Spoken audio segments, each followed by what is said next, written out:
I've always had an inexplicable fascination with mirrors. There's something entrancing about how they capture our image, reflecting our very essence back at us.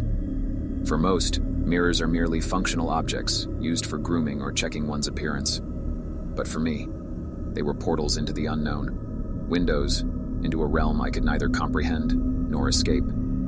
It all began when I inherited a peculiar antique mirror from my grandmother. The mirror was unlike any I had ever seen.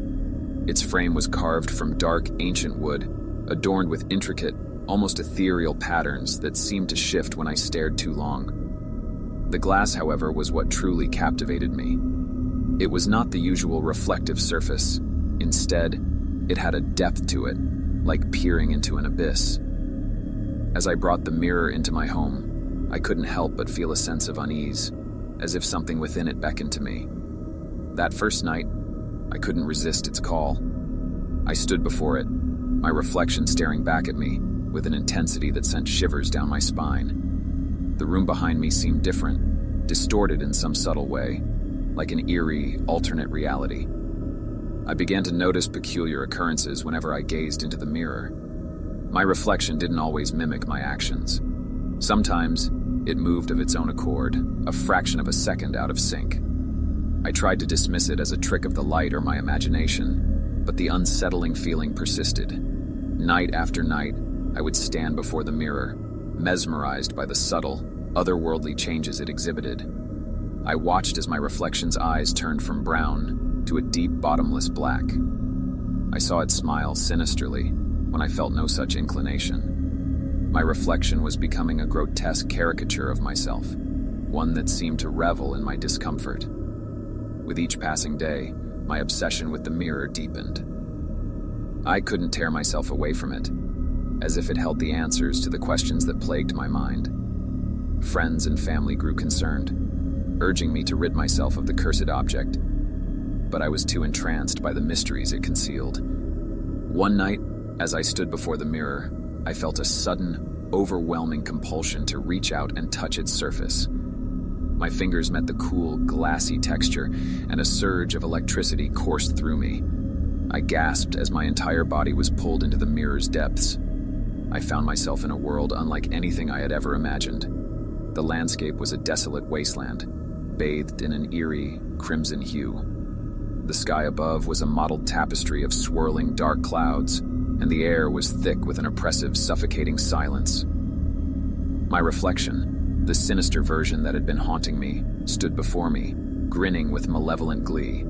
It spoke, its voice a cacophony of discordant whispers that clawed at my mind.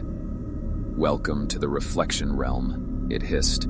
"You are now trapped here with me." Panic gripped me as I realized the gravity of my situation. I was not in control. I was a prisoner in a world created by the mirror. My reflection explained that it had been waiting for someone like me, someone curious and vulnerable, to enter its domain. It craved companionship, and I was its unwitting guest. Days turned into weeks as I struggled to survive in this nightmarish realm. There was no escape, no way back to the world I had known. I watched in horror as my reflection tormented me, revealing the darkest recesses of my soul, and forcing me to confront my deepest fears and regrets. But as time passed, I began to understand the mirror's true nature. It was not merely a malevolent entity. It was a mirror of my own psyche, a reflection of the darkness that resided within me.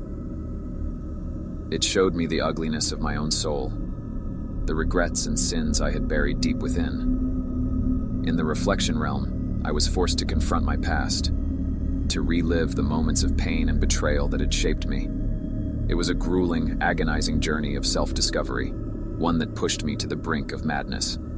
But in facing my demons, I also found a glimmer of redemption, a chance to confront my own darkness and emerge changed. One fateful day, as I stood before the mirror, I made a choice. I chose to accept the darkness within me, to acknowledge my flaws and seek forgiveness for my past transgressions. As I did, the reflection realm began to crumble around me, disintegrating into shards of shattered glass. I awoke in my own world, the antique mirror now cracked and broken, its malevolence finally vanquished. I had faced my darkest fears and emerged stronger, with a newfound understanding of the complexities of my own soul.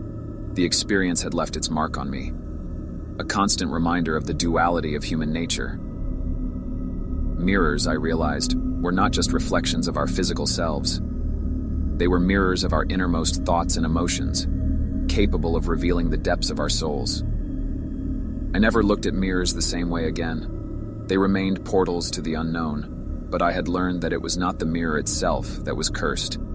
It was the darkness within us that it could reveal. And that, in itself, was a far greater terror than any supernatural entity could ever be.